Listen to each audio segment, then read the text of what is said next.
We are back for hour two of the show. Glad to have you with us. It's Budweiser's Weekday Sports Beat with IrishBreakdown.com. Jesse Stiers is riding shotgun with me, and I see, as Cayman said in the YouTube chat, you have changed out of your Magnum PI shirt, and you have gone hoodie instead for hour number two tonight.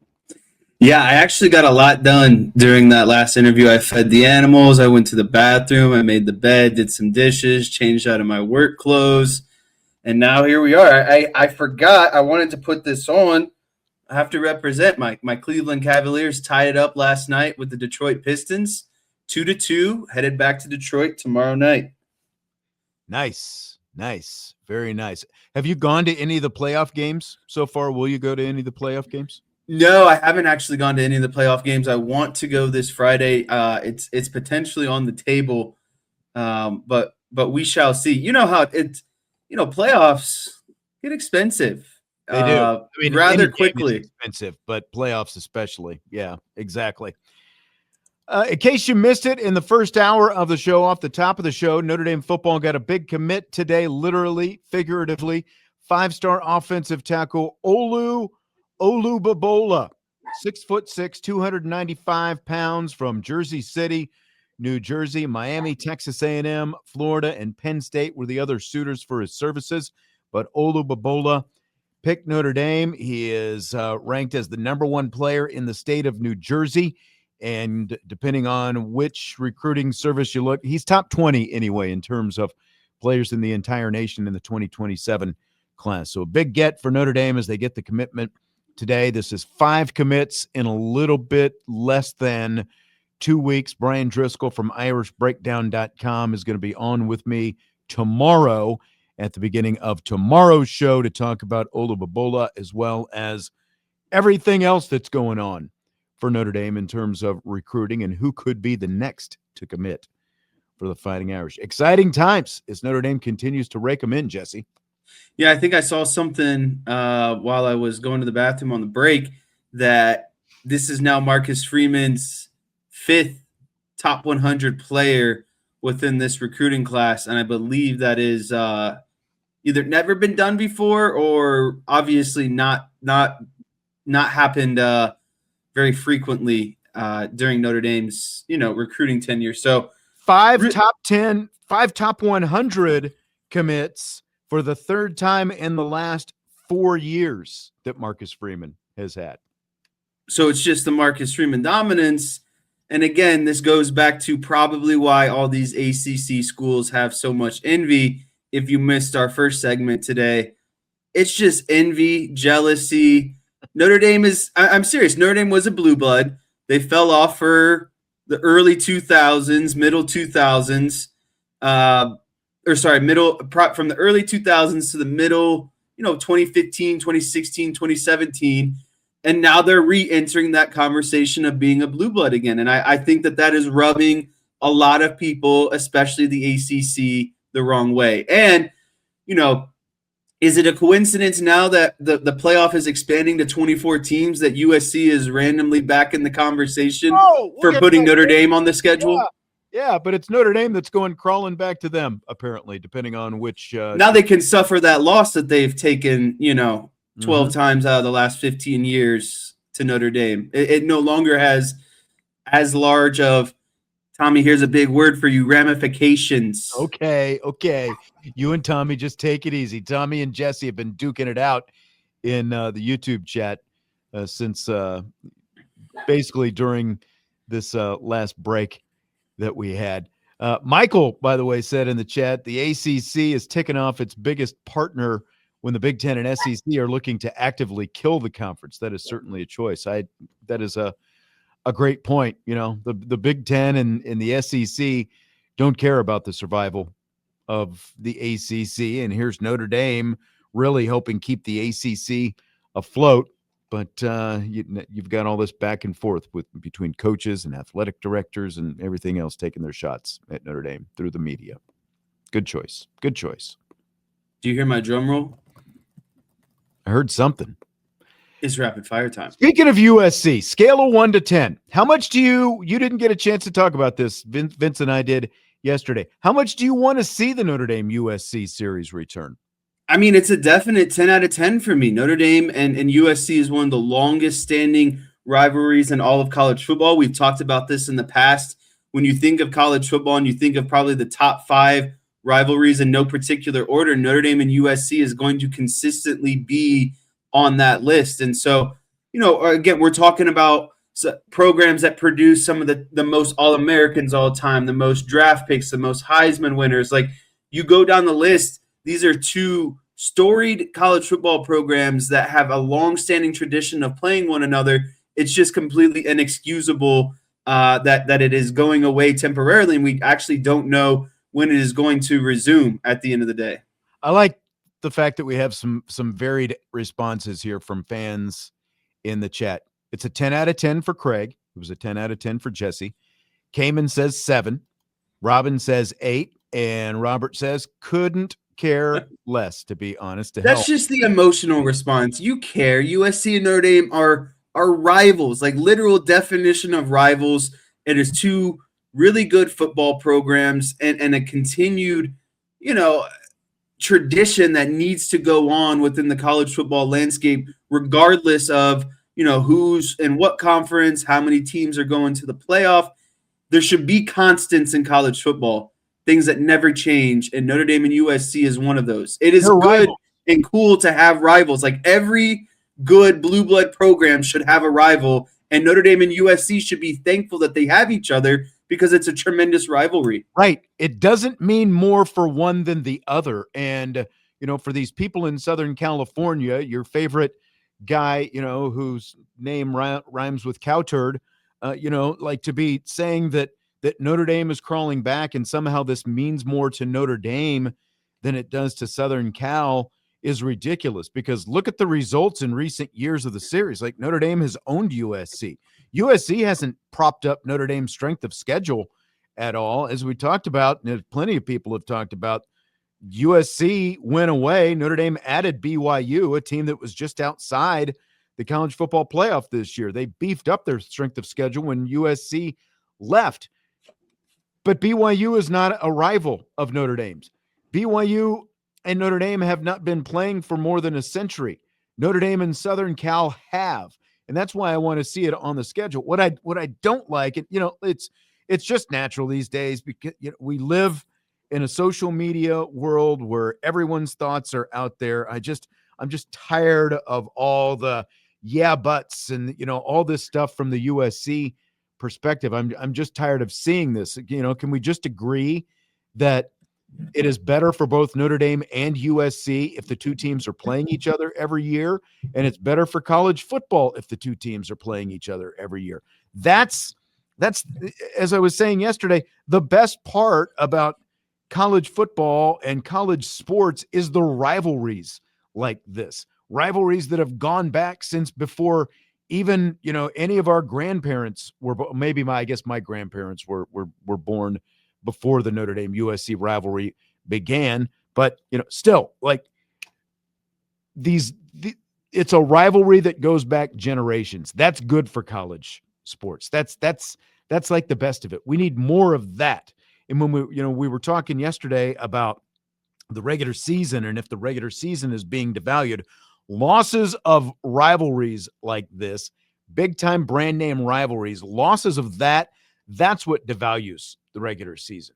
If we're not going to try to preserve rivalries like this, that go back to the Rockne days and beyond, like what are we even doing in college sports? There's too few people who seem to care about that stuff.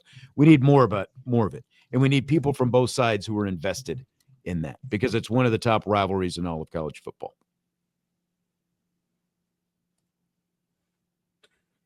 Just to kind of double down on what you were saying, the more that we take away these rivalries from the regular season, it's going to continue to devalue. And the more that we replace these games with, meaningless non-conference games, all it does is dilute the regular season. And it's no one is going to have interest in the regular season. And the more that the playoff expands, everyone's just going to want to race to the playoff. We don't care about the regular season. Let's just get it over with. We don't care who you play or how you get there. we won a 2014 playoff, and that's all we care about at the end of the day. And I don't like that. I like you were saying, I think that the regular season should have continued rivalries. It should have continued good matchups. It just shouldn't be about, how many wins can you put on the schedule. But unfortunately, that's what we've gotten to with this, playoff and continuous playoff expansion. Right. So Brian Kelly told the Sports Seriously podcast, it's affiliated with USA Today Sports, that he wants to get back to his roots. Here's what Brian Kelly said, quote, "I honestly want to go and spend a little time with guys that coached with me. I want to get to some NFL camps. I'm going back up to Notre Dame and see Marcus. I want to see those guys. Mike Denbrock was in my wedding. So reconnecting with the guys that I know, I want to go see how they're doing and how they're doing it. And what are the things that I can pick up from that," end quote. So what do you think about this, the tour that Brian Kelly wants to go on to get back to his roots, apparently? Yeah, I think what this says to me is Brian Kelly is actually doing some self-reflection for once. I think that I can't say that he's no longer stuck in his ways, but I think it does take a lot for a man to look in the mirror like he did in 2016 and say, what I'm doing right now isn't cutting it. So what can I do, to basically enhance my own game? Who can I reconnect with? Guys like Marcus Freeman, Mike Denbrock, who are at the top of the college football world right now. Like, it's not hard for Brian Kelly to log on to social media or have people texting him saying, do you see what Marcus Freeman is doing in the recruiting world? Do you see what Marcus Freeman is doing at Notre Dame? A place that Brian Kelly was once at and said he had limitations. And now Marcus Freeman is completely blowing the door down on those things that Brian Kelly said. So again, you can say a lot of bad things about Brian Kelly. He deserves probably half of it. But at the end of the day, I do think it's a mark of a man to say, I'm not cutting it recruiting. I'm not cutting it in today's current landscape of college football. Who can I connect with to kind of mentor me to get me back on the right track? I mean, because the other side of this is, he could just, kind of sit there and pity and jealousy and whatever else, and be ticked off that Marcus Freeman is going in the direction that he is at Notre Dame, and go, man, that guy worked for me. So for him to be able to come back and kind of absorb and see how things are done, I mean, at the very least, the guy has looked in the mirror to some extent. I do think it's interesting because then the other quote that he had, he said, Notre Dame was more about building it and becoming a consistent winner and becoming relevant again. That's from when Brian Kelly was here. And then he said, now Marcus is taking that and moving it to another level, So I think it's very reflective that Brian Kelly is able to look at that. And I would want to, considering what we know about Brian Kelly, he thought that there was a ceiling. There was definitely a self-imposed ceiling that Brian Kelly had at Notre Dame when he was here, that he has recognized that Marcus Freeman has obviously moved beyond. The fact that Freeman was able to get to a national championship game last year, and he knows what's going on in recruiting, doing things in recruiting that Kelly wasn't able to do. I do wonder, though, like how much Kelly will be able to get out of it, because the personalities are obviously a lot different. When we talk about people person, there's Marcus Freeman on one extreme, and then, quite frankly, there's Brian Kelly on another extreme. That is such a big part of Marcus Freeman's program, the way he relate, because one of the things that we heard from Brian Kelly post 2016 is he talked to the players, and the players said, we need you around more.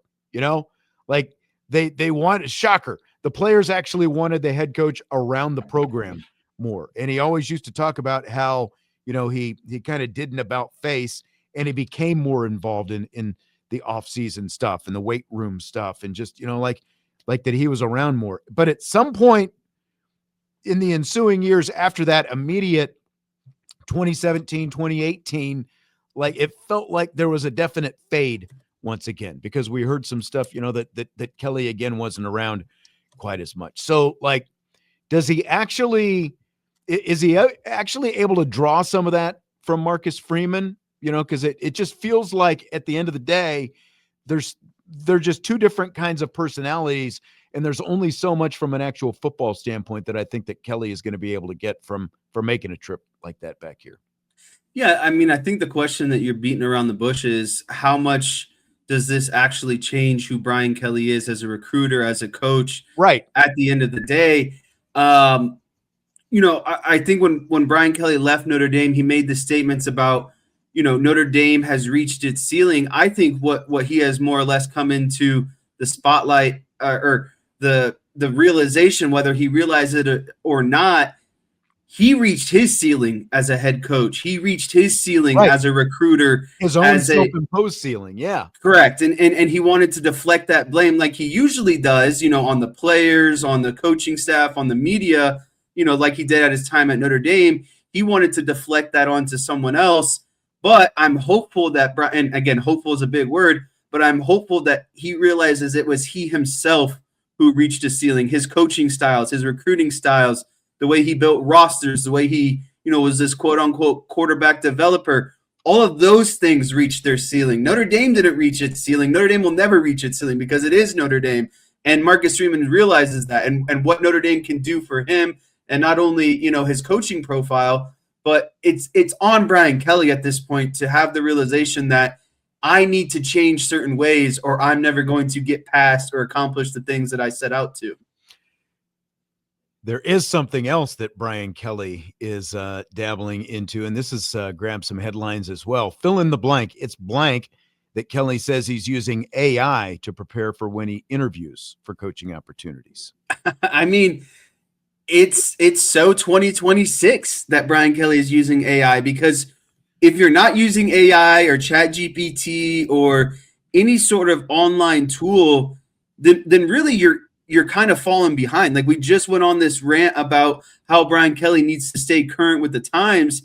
I'm not saying every head coach is going out there and plugging in, stuff to ChatGPT or AI, but I mean, I'll tell you, the other day I got into an argument with my wife, and I plugged my hey, what can I say back to my wife that sounds, X, Y, and Z, and I sent it to her, and instantly the fight was over. And so you got to adapt with the times. And I can't knock Brian Kelly for doing that. You actually used AI to win an argument with your wife. Not win, just to know how to respond that would not invoke the argument further, basically. And so I didn't want to spend the day, in this argument. And so I said, hey, here's what's going on. What would be how can I respond here and make this thing kind of go away? And so, it's 2026. You have to be able to use the technology that's at your fingertips. And if you don't, you're just going to make your life harder for no reason. Yeah. It's like Mike McCarthy, when he was out for a couple of years and, he talking about, I've been in the, I've studied analytics. I'm up on analytics and all that. Well, I don't know exactly how much analytics you were up on, but it's like you at least need to, acknowledge the fact that you're trying to adapt with the times. I don't fault Brian Kelly for using AI for this, but I do kind of have some questions about why he would say it out loud. Like it just, he's, because again, like, he's already got a certain kind of personality, and he's kind of, does things a certain way, and people already, like from the whole family and, everything else that he's done, he's like, people feel a certain way about Brian Kelly. And I don't know that it does him any good, to say it out loud, that you're doing this. The other side of this, though, is I don't know if you saw this a week or so ago, the UMass football team is actually hiring an AI coach. Like it was created by UMass student engineers. They're going to analyze trends, like during the game and give live game strategy. They're going to help with recruiting strategy, in this whole thing. So like there's a football team that's actually going to use AI as an actual coach. So again, like everyone is using it to some extent. I just don't think it helps Brian Kelly to be talking about it out loud in a public interview, in a national forum, basically. Yeah, there's definitely some things that you can keep to yourself, and especially the guy who was just run out of town at LSU after, basically saying he was too good for Notre Dame, and now you're trying to find the right landing spot again. So Maybe BK should just become the UMass head coach. He could be co-head coach with the AI guy, like Tommy says. unfortunately, I don't think that's high profile enough for Brian Kelly. Probably not. We'll take it. Stymie says in the chat, BK needs to join a media outlet. I'm not sure he'll ever be offered a job he thinks is up to his standard. However, he seems perfect for ESPN. He's actually working for CBS Sports, the CBS, what is it, Sportsnet or whatever, the cable CBS. Not real high profile, high visibility. He was doing some draft preview stuff, if you remember. Like, I thought he was, I'll say this. The clips that I saw, he was better than I thought he might be. But maybe I shouldn't be too surprised just because he is so polished and practiced and prepared for those. He's a shapeshifter. Yeah, exactly. He knows how to impersonate a TV guy just fine. That's what I mean.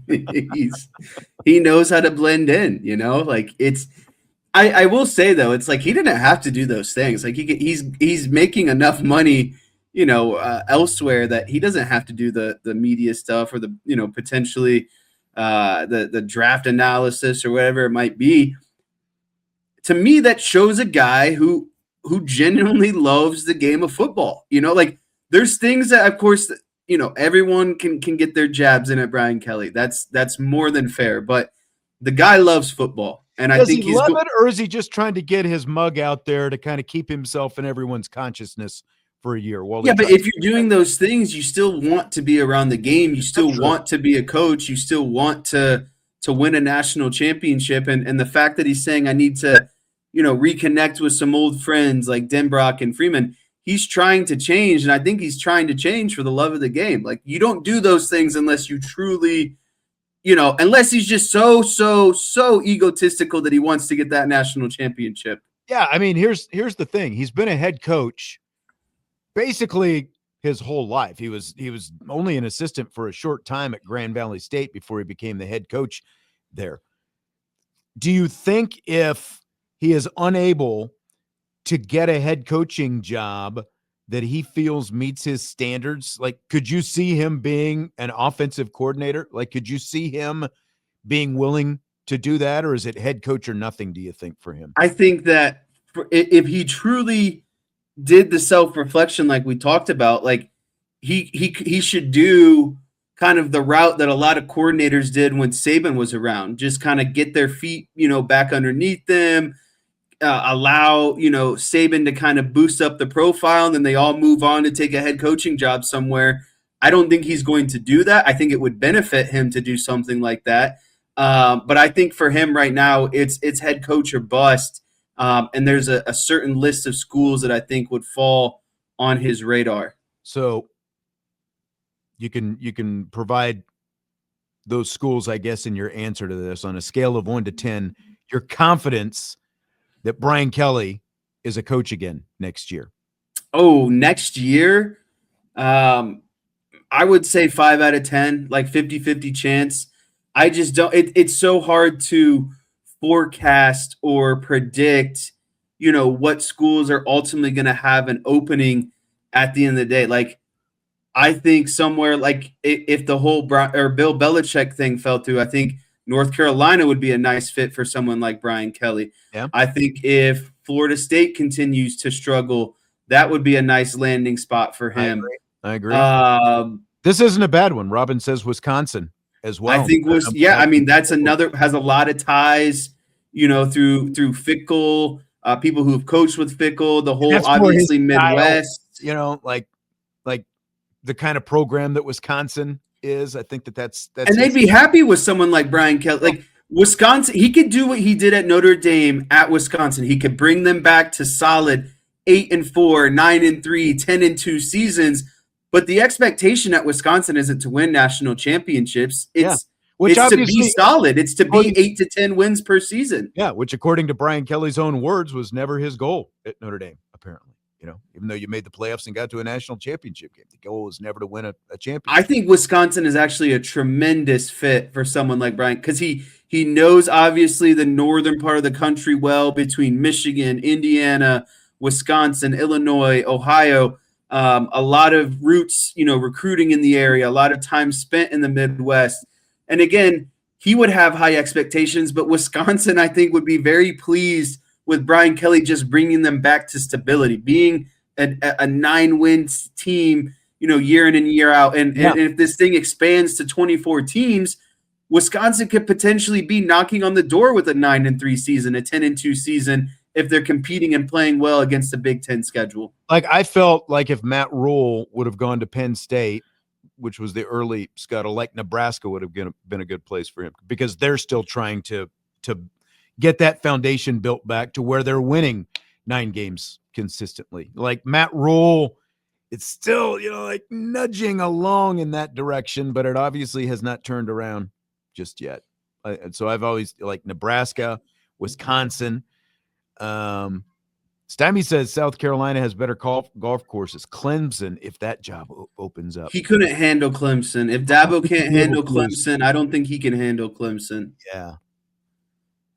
Tommy says South Carolina after Beamer gets canned. I think that a program like South Carolina in the SEC would be. Does he really want to go back to the SEC with less resources than what he had?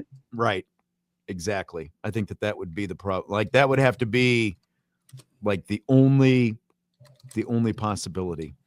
I think I'm trying to think. Like people have said USC. Could you see BK at USC if Lincoln Riley gets the can?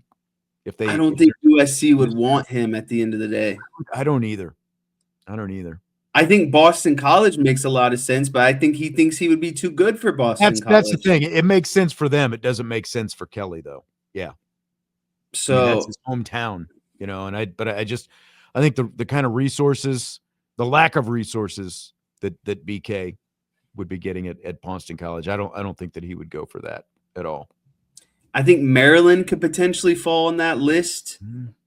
But I really like if you want to talk about a home run for both parties, if things don't go well with Fickell this season, I think Wisconsin is a very serious contender. And it's so funny because one of my best friends that is a Wisconsin fan and a Notre Dame hater always talks crap about Brian Kelly. So for it to come full circle and him to get Brian Kelly as his next head coach, it would be poetic justice. That would be perfect for you if that were to happen. Man. Yeah. Fill in the blank. Former Irish running back Jeremiyah Love just signed a $53 million rookie contract with the Arizona Cardinals. It's blank that Love says, quote, I live in the era of NIL. I'm pretty well off already. I don't need to touch that money, end quote. I'm going to say forward thinking or intuitive. Like this is basically what Rob Gronkowski said during his time in the NFL. I'm not touching my NFL paychecks because I don't think so. It's really kind of falling under the category of entrepreneurial. I hope I said that one right. You did. You nailed it. Thank you. If we had Vince's bell, I'd be ringing it right now. But that's what it is. It's just so smart to be thinking that far ahead, and it's also indicative of what this NIL is providing for players. Like they now have financial stability where they can get into the league and not even have to touch their NFL paychecks. Like they can set that to a side and be set essentially for the rest of their life, right? And so Rob Gronkowski doesn't have to work. He does it just because he's a goofball, and I think he likes to see himself on national television. But he's got the money to do nothing for the rest of his life, and that's the trajectory that Jeremiyah Love is going. But also he's talked about, all the sacrifices that his parents, made, and so of course he's going to take care of his family as well. Yeah, I mean it's very Gronk-like, and like people don't think of Gronk as this smart, business savvy kind of guy, but as you said, like he has talked about the fact that while he was playing for the New England Patriots and making all that money, he never spent any of his actual game checks, his actual NFL salary. All the money, he lived off his endorsements basically, which is the smart way to go, which is essentially what Jeremiyah Love is doing. Like if Love, I don't know what his actual amount is, but it's got to be pretty high. Just the fact that, he was here last year, especially like when you heard Jadarian Price talking, after he got drafted by the Seattle Seahawks about the fact that he turned down big time money to stay at Notre Dame and still got a pretty nice check at Notre Dame, but he turned down money from other schools, offers that he got from other schools, even though he was never in the transfer portal, but to stay at Notre Dame. So like, think of it that way. Love's backup was getting that kind of money. So think about what Love is getting. Like, so if you're sitting on a stack of, I'll just modestly say $5 million for Jeremiyah Love, or even if it's only $3 million going into the NFL, like you can't live off that if you can't live off that for a few years, then I mean, you've got bigger problems, I think, and like the fact that he's forward thinking enough that he knows he doesn't have to spend that big money. He can just set that aside, put it in the bank, investments, whatever he wants to do, and live off that nice stack of cash that he's already got from playing in college.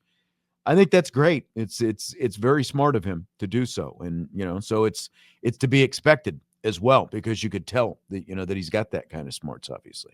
Yeah, and he's not going out and buying $1 million chains or 3 different cars or all these, houses. But all these houses. And like, I guess what I'm saying is I don't think he's just spending money to spend money. Like, obviously he's going to get some nice things, but they're all going to be practical nice things. Yes.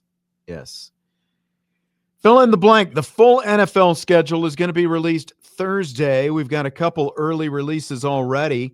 It's blank that the Cowboys will open their season against the Giants on Sunday Night Football and then host the Philadelphia Eagles on Thanksgiving.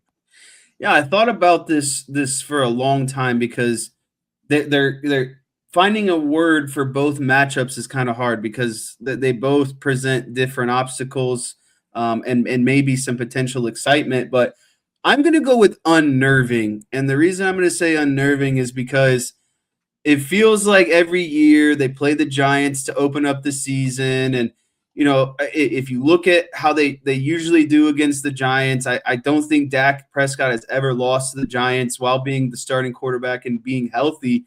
And so, you kind of get this unnerving feeling. Okay, well, when are they going to lose? And now they've got Harbaugh and they've got all this great talent on the defensive side. And they start to kind of put some pieces together on the offensive side of the ball. And it's the first game of the season, so anything can really go wrong. And then I flash back to that Odell catch that led off, I think, one of the seasons that everyone loves to bring up.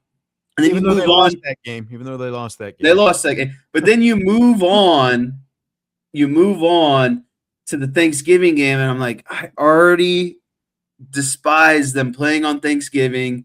It's never usually a fun time. It was this past one because they beat the Chiefs. And now it's the best team in the division. And now it's your biggest rival, a game that's going to have a lot of importance and meaning towards, winning the division, maybe playoff seeding. And I get that on top of, Thanksgiving. So it's unnerving at the end of the day. But, like our friend Gaiman says, I hate how we're force-fed Cowboys games.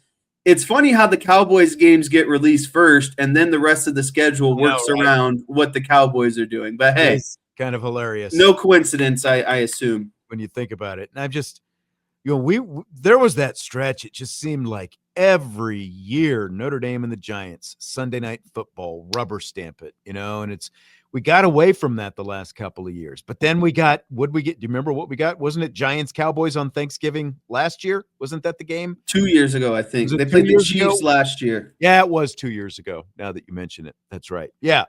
So now we're back to the Eagles on Thanksgiving. I don't need it. I don't need it any more than general fans need it, but that's what we're going to get. I don't, so now we're going to get these. We're back to the Giants and Cowboys to open up the season. That is my least favorite opponent to open up the season because we have seen it so often over the years. And we have it's a divisional matchup in prime time. Yeah. Robert says, I know you're a fan of the Cowboys. Are the Eagles their biggest rival? They are right now. I mean, it's obviously cyclical. But right now I would say the Cowboys and Eagles are each other's biggest rivals, wouldn't you? Maybe not. Well, I mean, there's always going to be hate coming from the Eagles side. toward Dallas. Yeah, I mean, you have to. The Giants haven't been relevant. The Commanders haven't been relevant. The Eagles have won 2 Super Bowls over 10 years. They played in another Super Bowl. Yeah. I mean, it's between Dallas and Philadelphia for the division largely every year. And so you have to say that they're rivals. They're the 2 best teams in the division. And with the Eagles' success, it's just hard to say that, Cowboys fans don't despise Philadelphia fans as much, as hard as it is to say. Yeah. See, everyone's mad that we're talking about the Cowboys. Have they released a Colts or Bears game yet? I haven't seen that.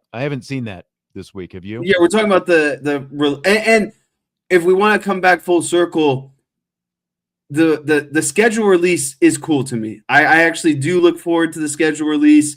Obviously, it's like the most noteworthy thing to kind of talk about after the draft. But, I mean, for me, it's cool to see, okay, here's the potential games that I can go see. Here are the potential big matchups and where they're going to fall. Like, it's cool to me at the end of the day. And like you said, none of these other teams have been announced yet for who they're playing. Yeah. Robert's kind of following that up. He says, I know it's the Cowboys are the Eagles' biggest rival, just wondering from a Cowboys fan's perspective. I mean, I definitely think so because the Eagles are at the top of the division right now. I mean, again, it's a cyclical thing. Like the Cowboys and Redskins, when they were still called the Redskins, used to be each other's biggest rivals. They were both going to the playoffs every year, and the Eagles and the Giants were much less consistent. I mean, now that's a long time ago that we're talking about those days. And in recent years, it has become a much more lopsided series in favor of Dallas as opposed to Washington. Whereas, look, the Eagles have been in the Super Bowl twice in the last, 5 years, 6 years now at this point.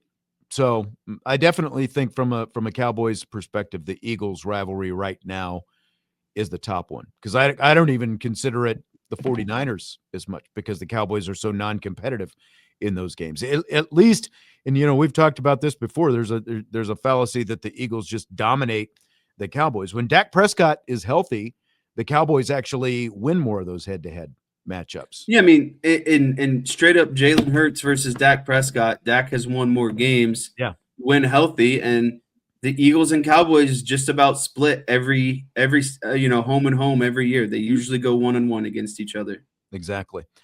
All right, well, that is going to do it for tonight.